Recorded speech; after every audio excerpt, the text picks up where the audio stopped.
Hey, what's up, everybody? I'm here with my friend Matt Barba. Matt, I don't want to take the honors away from you. Go ahead and tell the world about yourself. All right, my name is Matt Barba, father, husband. I got 3 kids now, 10, 7, and 4. They keep us busy with soccer and school and lacrosse. And then when I'm not with them, I'm a lender. I'm a mortgage broker with a company called Vibe Mortgage, and I've been doing that for 12 years. Yeah, and how'd you meet your wife? Met my wife through in college. Yeah? Yeah, college. We were just friends at the time. Then once college ended, we started dating and then got married in 2013. Okay, Yeah. okay. And then started having kids a little bit later on? And We kind of we had kids within the year. Yeah. So we started early. Okay, Yeah. okay. And what was that like for you? Having kids is probably the most empowering experience I think I've ever had. Just knowing you're responsible for someone else.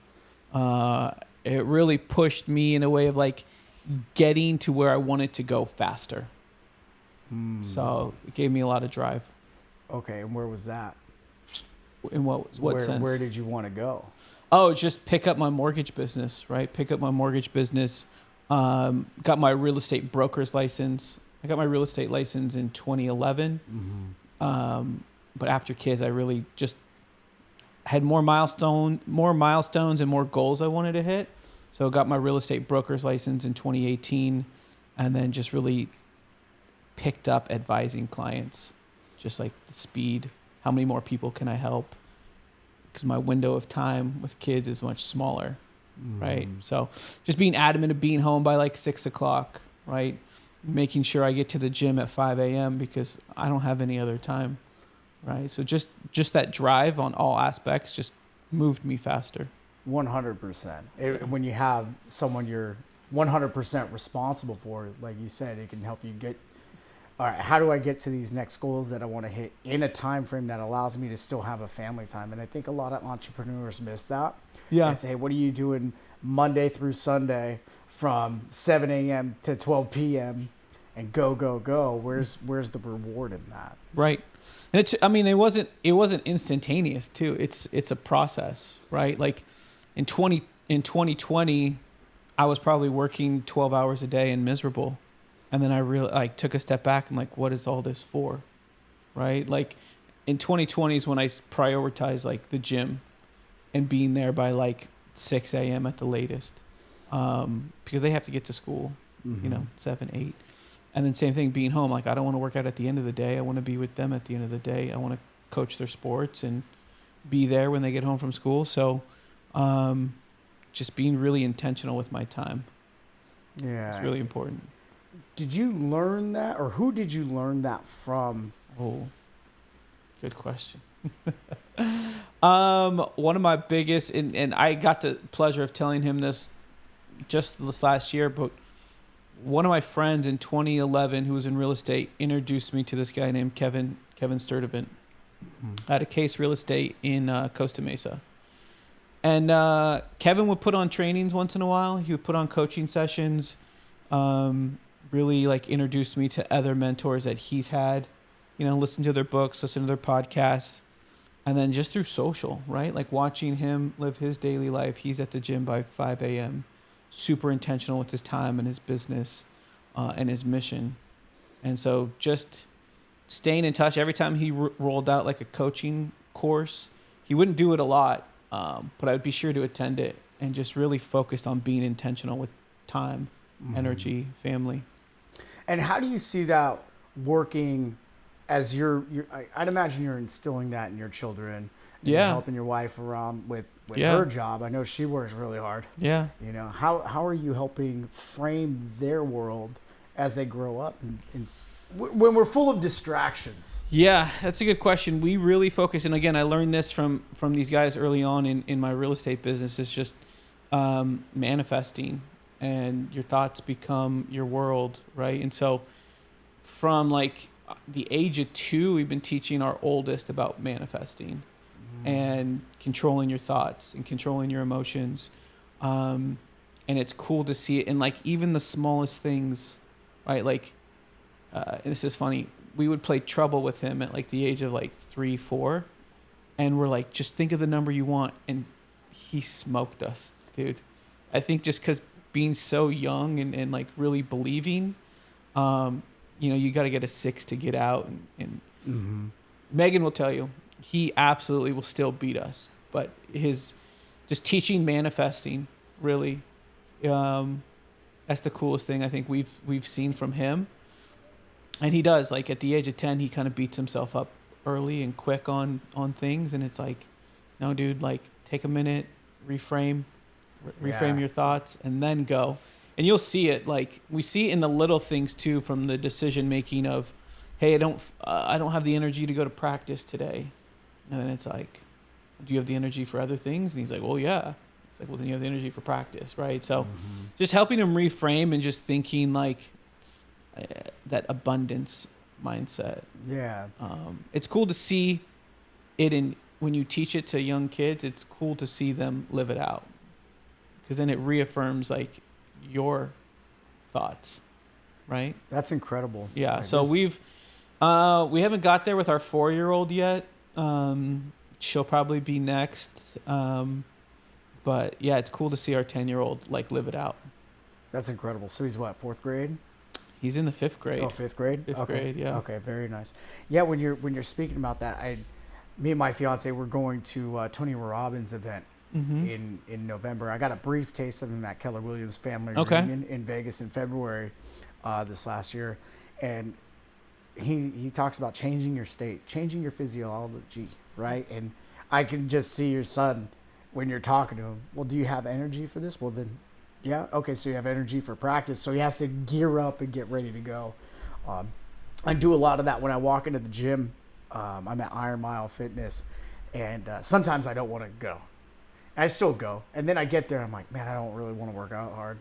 And then we see the scores on the board, and I know where my competition is. And I'm like, I got to beat it. You got to beat these scores, or at least push through to break a sweat. Yeah. So that's really incredible, man. And so you said you're going to go with your 4-year-old next.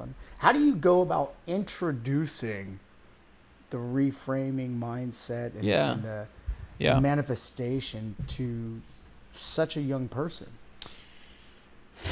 I mean, it's funny. You start with games, right? So like she's big on the memory game, right? So memory, it's like think about what you want, and they beat themselves up at a young age or they get discouraged, or they beat themselves up on like not getting the outcome that they want, or you beating them. And you kind of have these little opportunities. I think with board games, like board games is a perfect example. We started that with him, and just like think about the outcome you want and like believe it and see it. And then when it starts happening, they like, if it happens once or twice, right, they're hooked. Yeah. And you got this mindset from the coach. Yeah, it was funny. So you brought up Tony Robbins. My wife's brother-in-law was big on this, but never really told me. Didn't really tell me much about it. But right when I got into real estate, he called me one day and was just like, "Hey, I have this ticket to Tony Robbins. I can't go. Like, do you want it?" And I was like, well, I know nothing about it. And he's like, you want to go? He's like, just like work it out. And it was in San Jose, so I had to like stay at a hotel or whatever. And he's like, work it out, but like you want to be there. I was like, he's super successful. He owns like 100 units. Has a career outside of real estate, but successful, good, lives a balanced life. And so I was like, okay, if you tell me I have to go, I have to go. And so that's kind of where it started, where like the kind of self-discovery, self-improvement started. And that was in 2012. Okay. So about 12 years ago. Same thing. So I was, following these guys in real estate who were coaching this, went to that, confirmed a lot of like, changing your state, manifesting, your thoughts become your world. And then just like with myself, right? This guy, Kevin, teaches, write out your goals, right? Little things, your affirmations. Now, what was interesting looking back, some of those goals didn't happen in the time frame I wanted. But if you look bigger out, like I remember 3 years out, everything was completed. So I was like, sometimes it's not in that 12-month time frame. Sometimes it's much bigger. So you go out 5 years and then you're like, oh, I just smashed all those. Like, I didn't think big enough. Now what? Right? So when you start to believe that, then it's easier to coach it. But I have one perfect example. We moved to El Dorado Hills. You didn't know the area very well. We were renting for 2 years. We started to find these like pockets of homes that were like mid-century modern homes. And we're like, we didn't know this existed out here. So I found this one home just dialed like orange door, like Eichler, like just totally dialed in aesthetically, right? And so I send a picture of it to my friend who's my realtor, and I was like, hey man, I need you to find me this house. Like, this is exactly what I'm looking for. I drove by, took a picture, sent it to him. He's like, yeah, no problem. Like, we'll find you that house. 2 weeks later, that house was listed for sale. And that's why I was just like, texted him the picture of the house for sale, and I was like, holy shit. Like, did we do this? Like, of course you don't know what's working in the background. Like, we didn't know those people. We didn't know they were planning to list, right? But just those little moments where you confirm your thought and you're like, this is the house so we toured it. It ended up being too small, not working out. We ended up getting a different type of like mid-century home, 2-story one, so not Eichler, but still those little experiences where you see it come to fruition, you're like, okay, like I got to keep doing this. That's funny you bring that up. It's like, for me, just a real quick example would be like, I'm thinking about one of my friends and they call me. Oh yeah, right. How often does that happen for you? All the time. Right, you're just thinking about that, and we're putting these thoughts into the ether, right? And I'm a big advocate for people learning how to talk to themselves. We all fall, we all scrape our knee, get back up, dust yourself off. But how long are you going to beat yourself up over that? Right? Oh, it's happened last week where literally I was thinking about a client. I was like, man, I didn't keep his phone number. I wish I stayed in touch with him. One of like my first clients, good dude.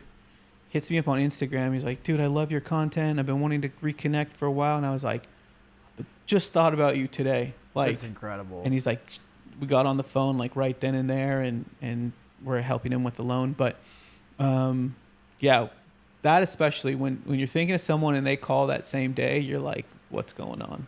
Right. Where did this come from? Yeah. I'm meant to talk to this person right now. Yep. That's great that you were able to reconnect. Yeah.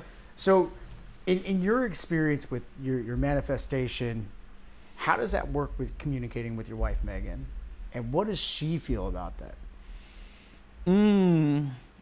I think she definitely believes in it. I just don't think she goes through the same process that I do. I think when you're in financial services, or you're consulting a client, or you're talking to clients day in and day out, you really have to like put yourself in a special framework of making sure you put them first and looking at all different angles and possibilities for them.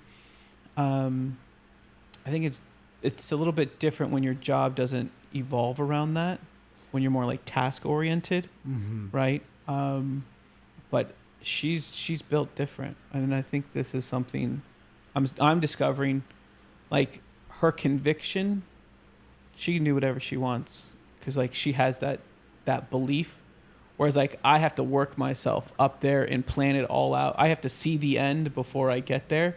She just goes. She doesn't need to see the end. Like, even like our coach one day was like, I've never seen anything like it, in the form of like, she comes in and she just works. She doesn't need to see what the workout is. Right? Like, give me the task. I'm going to do it now. I'm going to figure it out. Yeah. I'm going to go there. I'm going to break through these walls. So it's just different. Not everyone needs to like see the end before they get started. Whereas I like to know the end outcome. Do your reverse planning, reverse engineering. Yeah. Hey, this is what the building's going to look like. This is what my future is going to look like. Yep. Right. Okay. Where do I need to start and elevate? Yeah. Gotcha. Yeah. I'm kind of like, what are the steps to get me there? Which she'll just start. Yeah. So it's just different. Yeah, totally. And that's awesome. There's not one size fits all. No.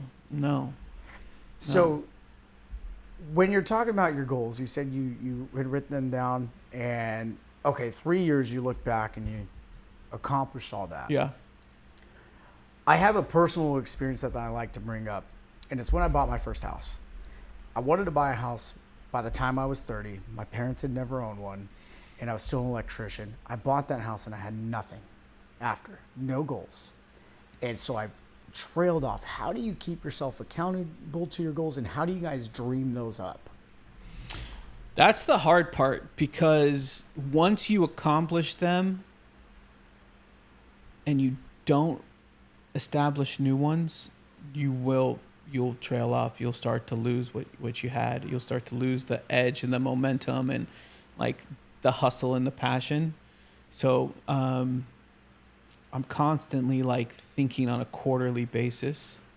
If not, sometimes I'll break it down. Lately, I've been breaking it down to a daily basis. Like, what does a perfect day look like, right? Assuming I can't get any of this stuff done tomorrow, because I'm a serial procrastinator, right? Assuming I can't get any of this stuff done tomorrow, what can I do today that would have like perfect day? I already mapped out like my mornings with my family, my evenings with my family, right? And then so now I have to look at this chunk of time and be like, where am I going to make the biggest impact in this time, right? Sometimes it's just on the phone with clients. Like Tuesdays are usually my check-in day. So you just make sure I communicate and talk to every single client that we have in process, right? Today's a different day. Today's mostly like every lead we have, right? Every pre-approval we have. Make sure I talk to them. And again, I'm trying to figure out where can I make an impact? Do you need to see new numbers? Do you need to see a new area? Like what's going through your mind? Rates are down, rates are up. Like, let's talk it out. But having structure like that, where I'm like, it's just like, I don't have tomorrow. What can I do today? That's been insanely helpful. I just learned right now. I know I'm a serial procrastinator. if it's something I want to do, it's done. It was done yesterday, right before I even knew I had to do it. However, I do fall into the trap of, oh, cool, I can punt this. 6 months later, I'm still not in chapter 2 of my book. Yeah. Because I'm like, well, I want to be in the right framework. I want to be in the right mindset. It's just doing the darn thing. Yeah. Right. Yeah. So you've been in this industry a while, and I'm guilty of it as far as when I was an early entrepreneur. How do you deal with the ever-changing world of every different client and every different realtor that you're working with? We have some that are easy to work with, some that communicate it's about the client at the end of the day, so it's simple.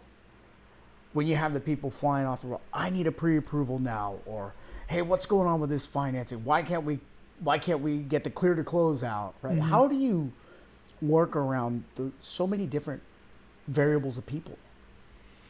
I mean, I think lately I've been boiling it down to like just basic needs, right? Basic forms of communication. And that's why I say basic forms of like showing them that you care, right? So yesterday, like my team has everything in process. I see every email thread. I know what's going on. It's still important for me to talk to them every day and see where they're at with like their minds, I would say mind space, head space, right? I want to make sure I'm showing them like I care more about this than they do, and I want them to feel that, right? So same thing with like if it's an agent, like I want like they will know that I care more about their client than they do, and I'm gonna be very adamant about that. And then I have a team of support and realize like I don't have control of everything, right? And by now I can foresee issues, right? I can foresee delays. If you give me a purchase agreement on a Friday afternoon, I already know I'm going to lose 2 days because of the weekend, right? And so I'm going to prep everyone for that. So just kind of, again, like mapping out your days, and then just being like, don't be ambiguous. That's the biggest thing. Like question everything.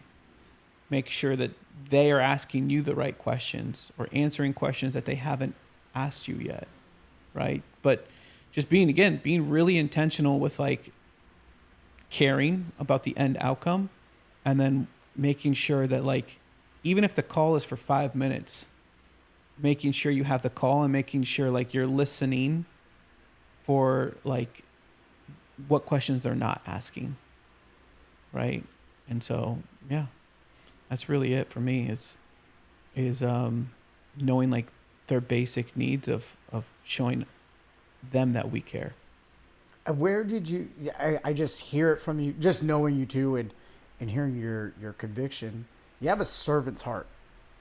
Okay. Right? Like when you say you want to care about my client more than me, like good luck, right? Yeah. You know, and I think that's incredible. And a lot of people think we're in sales, and really there's a marketing aspect, there's a sales aspect, but we're really listeners and problem solvers, right? And so where did you find that skill of solving such complex problems on some really high levels? Yeah. I just think like selfishly, it's what I would want, right? I never want someone to call and hate the loan they have, even hate the house they have. I want to talk to them through it, making sure they really know what they're getting themselves into. I don't want to see clients' house poor. I want to see like we are helping you build, whether it's like, I mean, it can be your forever home, right? Or you can have a portfolio, you can have investments.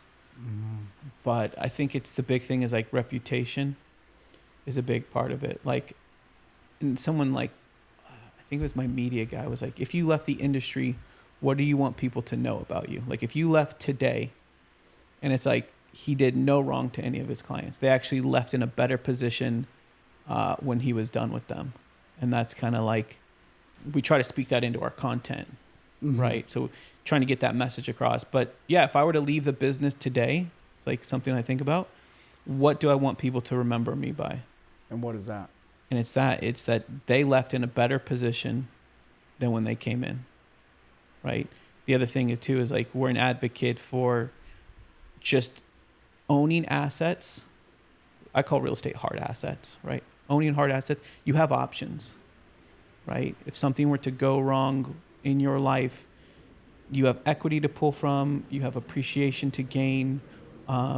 When you don't have these assets, you don't have those options. And we're seeing that now. We're seeing that now because in today's affordability crisis, we're seeing layoffs across major, like I call them white collar jobs, but especially tech. So a lot of my Bay Area clients in tech are losing their jobs. They have mortgages. They have big mortgages, right? Like what are their options? Well, because they own a home, they can pull a HELOC, get some cash. They could sell the property for a gain, right? If you don't own real estate, I mean, it could be anything. If you don't own assets, you don't have options. And so that's really something that I'm learning like right now as like the current state of the economy we're dealing with. I look in like, I guess if you didn't own assets, like what are your options? Right? You got to get like, you're panicked for another job, more income. You're constantly stressed about leveling up and how you get there. I do think, especially owning real estate, gives you some security to fall back on.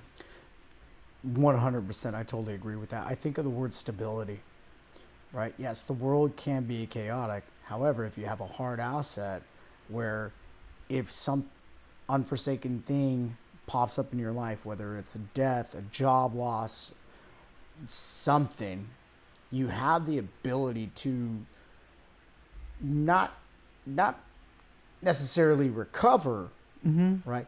But hold on. Hold on. Yeah. Right.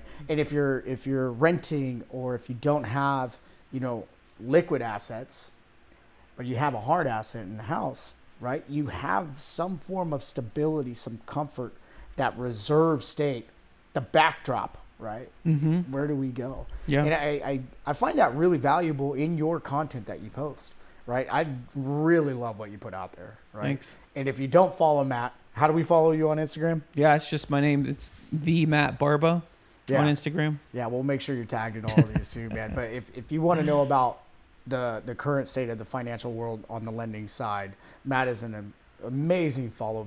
It's not just your typical lender. Hey, rates drop, rates are doing this. It gives you why they're doing it and where to see, right? So you can make a very calculated decision. I can't tell you how valuable that is for me as a realtor. Oh, what's going on in the world? What's Matt say? Oh, cool. Yeah. Right?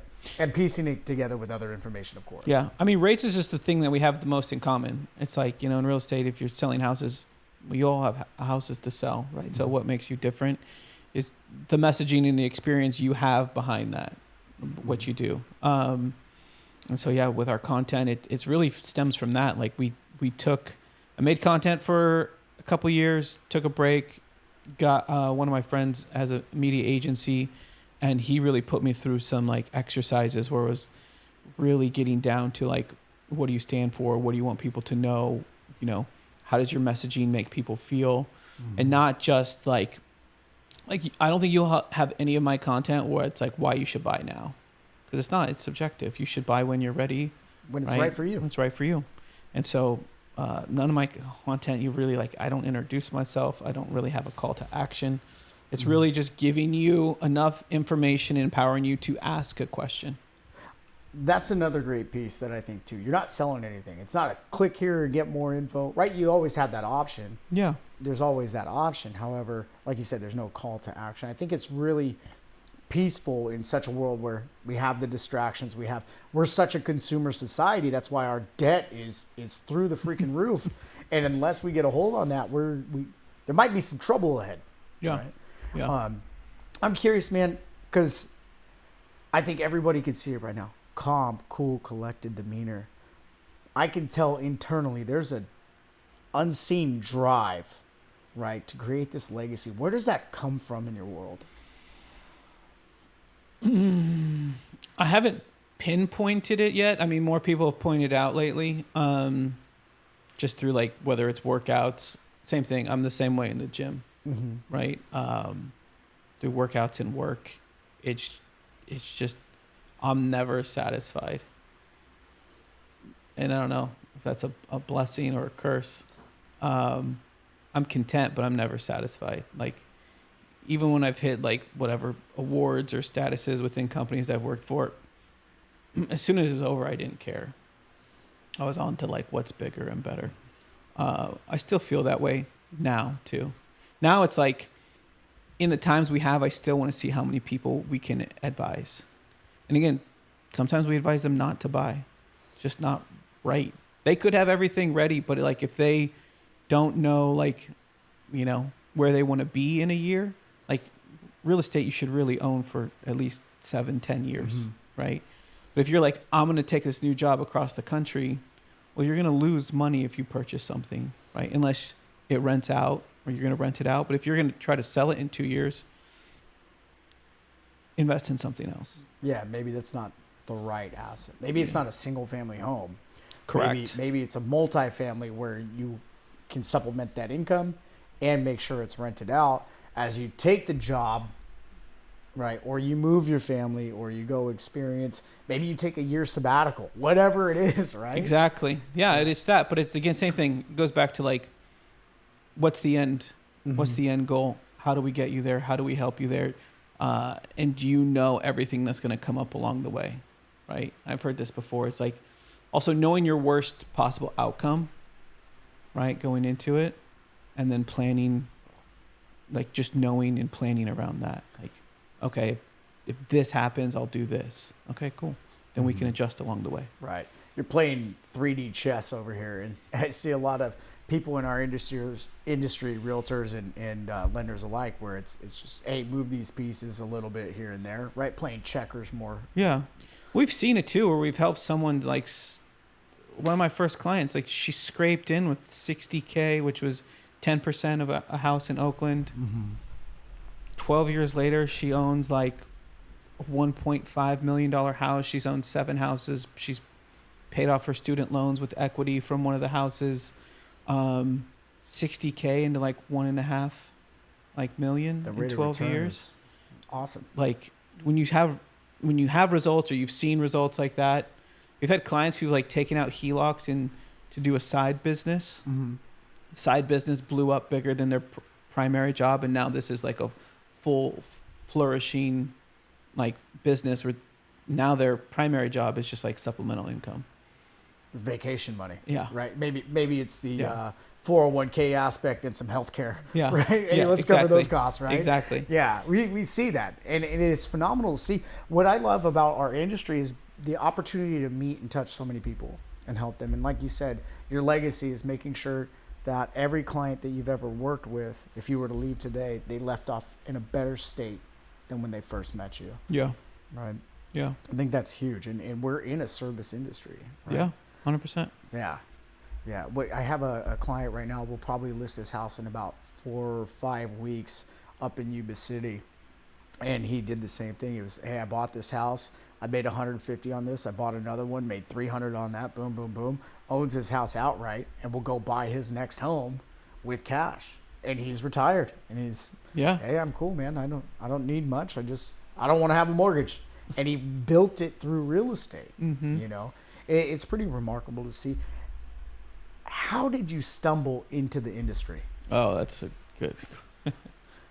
Because no one grows up wanting to be a mortgage broker. Nobody's dressing up as a realtor or a lender for Halloween. Yeah. Out of college, I got a job in hospitality. Ended up like working up through Marriott.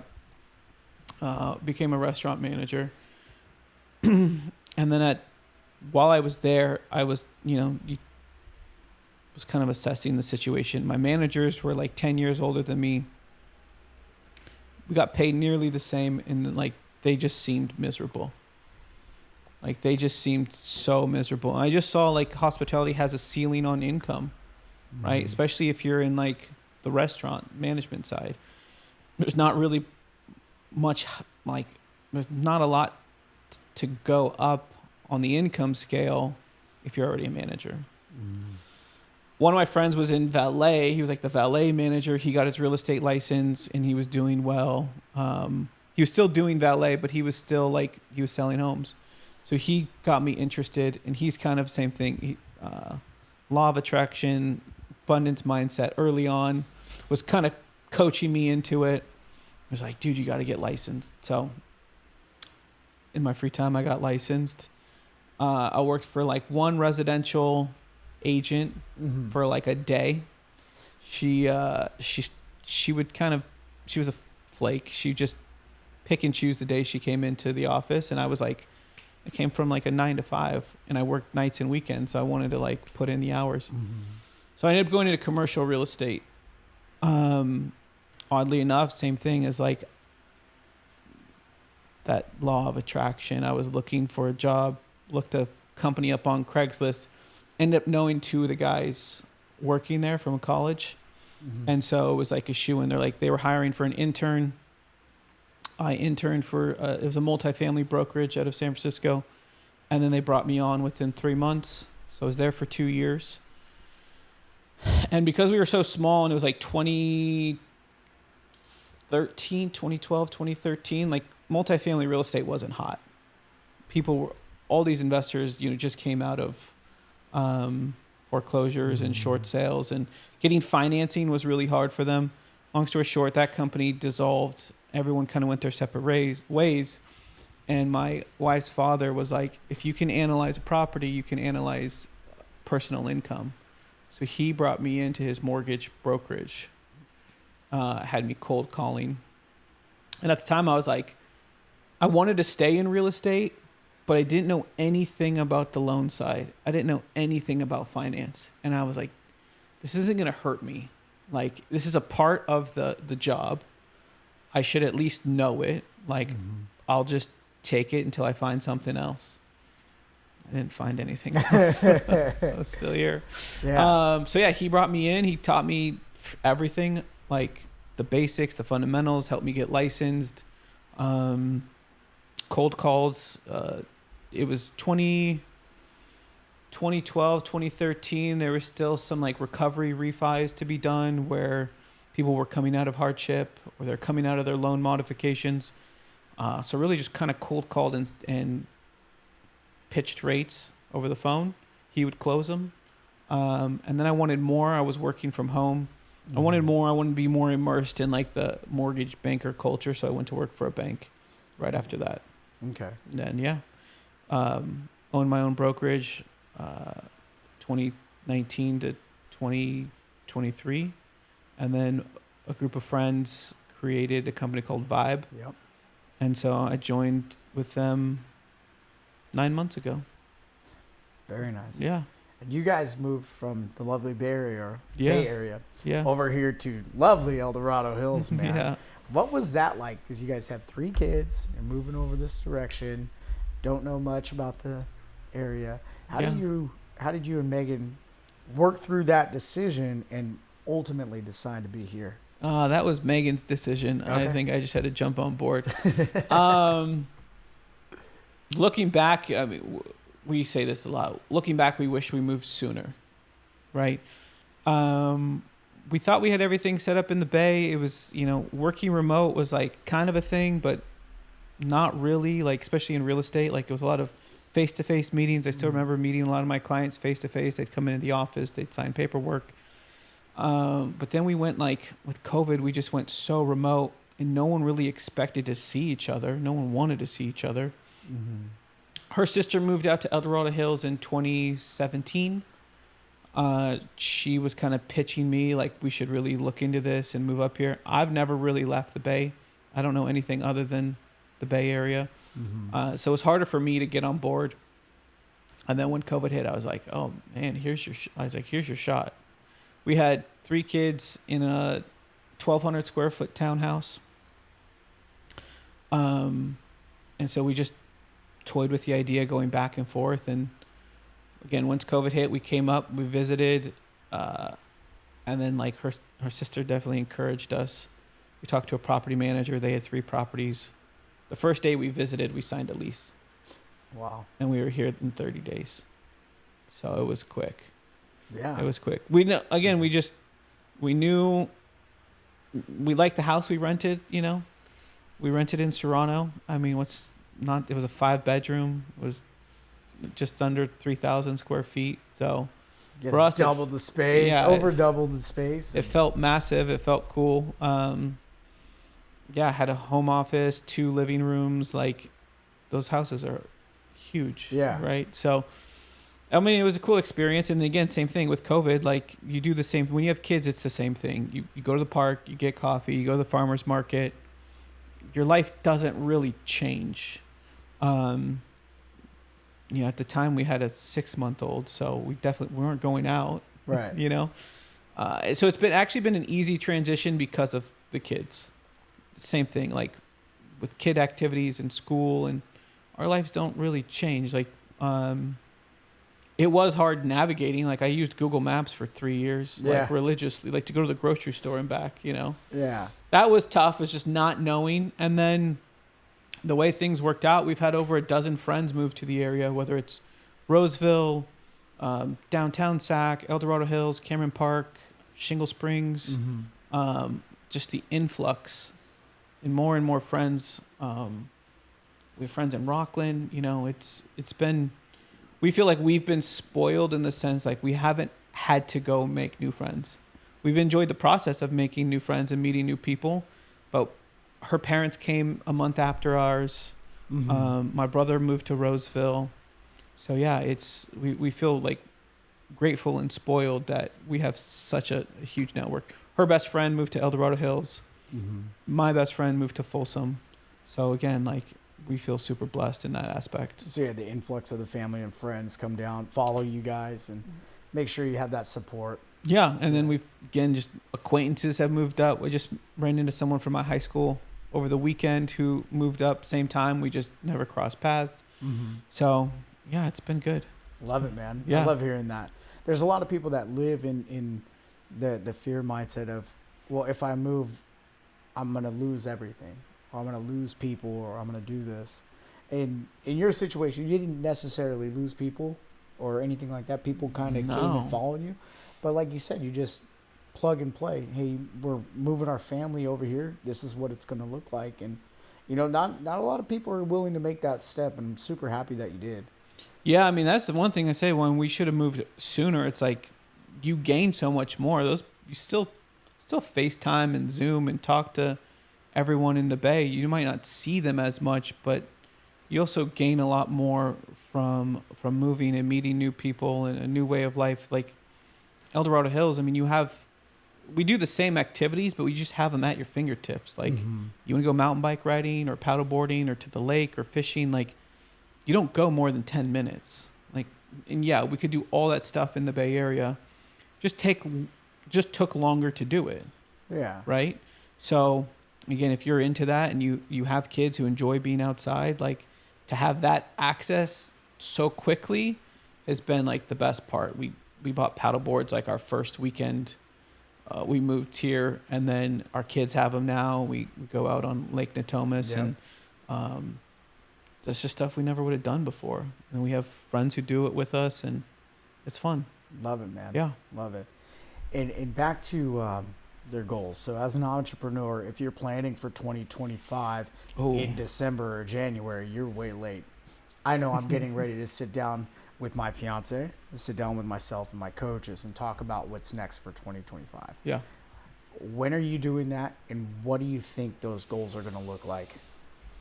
I love to do it the weekend or the week between Christmas and New Year's, when like the dust settles, you get some like fresh perspective of like family time. Especially if you can like get away for a day or two, right? That's usually when I do it, but looking forward, I'm big on like, we have a big affordability issue in California. And something, again, like part of my thing I like to be known and remembered by is being creative around this house hacking idea. And because I sold multi-units when I first got started before finance, I seen people take a duplex and turn that into like an $8 million investment property, right? Owning 16, 24, 30 units, and how that's like life-changing, right? Again, like you bought an asset that now replaces your full-time income. So I'm still like, with the affordability issues we have now and like the access to multifamilies between the Bay Area and Sacramento. Sacramento has amazing multifamily properties, from architecture, right, to 2 homes on one lot. You have 3 units, you have 4 units. I just saw 3 homes on one lot. I just want to keep speaking to that and kind of get more in the mix, work more hand on hand with commercial. We have a new product that we just rolled out that we can finance up to 10 units for investors. Very nice. So I want to split the difference, right? Like focus on that young home buyer who doesn't see a way to get in, and maybe we help them with a duplex because you can use that income to help you qualify on the extra unit, and then kind of help them build if they want to, right? At the same time, servicing clients who are buying 4 to 10 units. So there's that middle ground. I think it's called residential income in your guys's 4 units and under. Yeah, 4 units and under. I think it's a huge gap. You have commercial guys who only focus on 5 units and up and development. Yep. Right, land development. And then you have agents who usually don't touch 2 to 4 units unless they kind of get some experience there. But I just think there's a gap, and there's also a knowledge gap on that buyer who they want to start small. They need a little extra income to qualify.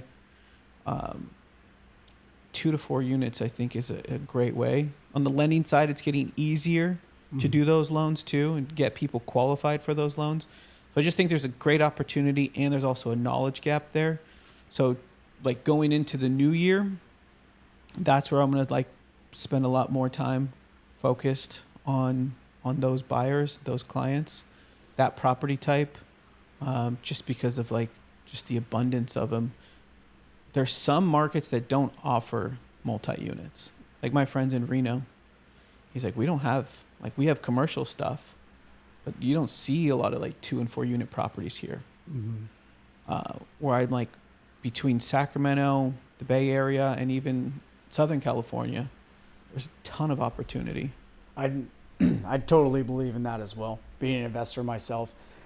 Had I known about that opportunity when I bought my first house in 2015, I most definitely would have went that route.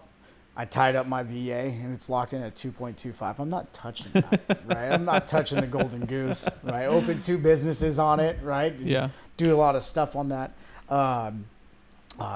When I'm talking with first-time home buyers or small start, like families that are smaller, and I'm weighing out the option for them where they're at with their finances. Okay, you can totally go get the single family in this neighborhood that you want to be in. Here's what that's going to look like.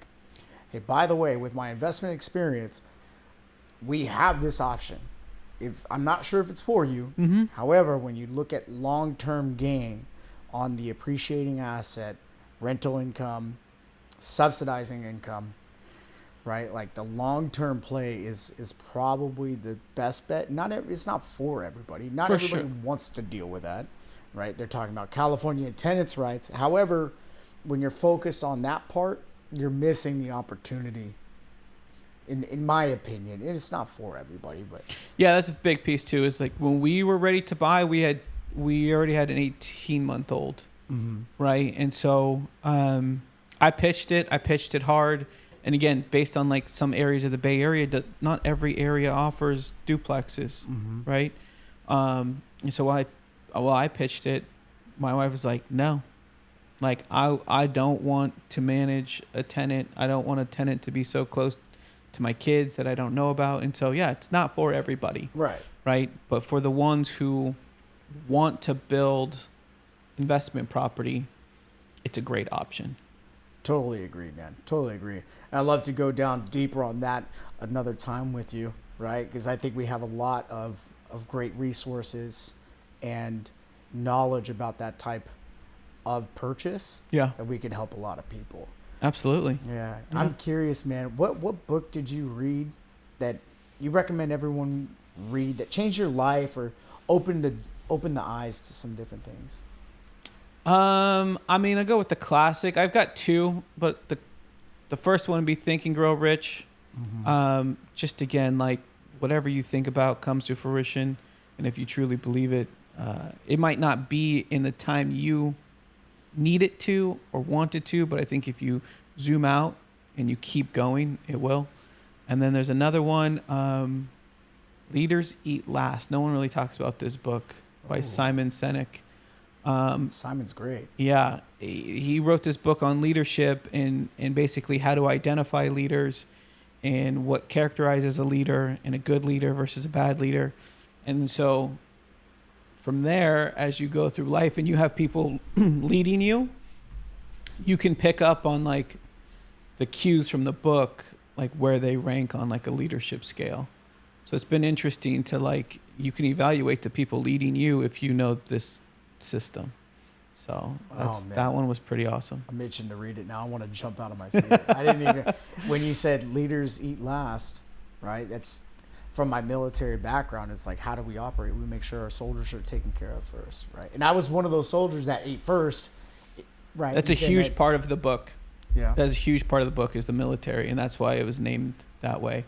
But yeah, like again, you go into a new organization or you go into a new group, you can pick up on these cues on like where they see themselves. And it's interesting from like, if they're leading you and they're eating first, like, what does that say? Right. That's going in the Amazon order today. I super appreciate that, man. And no one's actually referenced that book yet. So I don't hear it talked about. It's not like his most known books.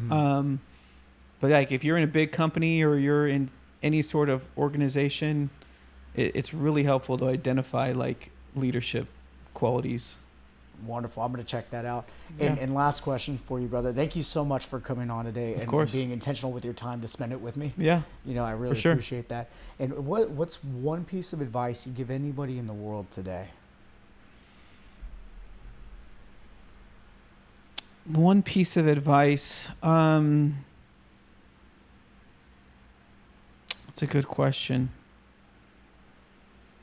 I would say like, be relentless in the discovery of what you want, right? I think we kind of get told what people expect from us and want from us.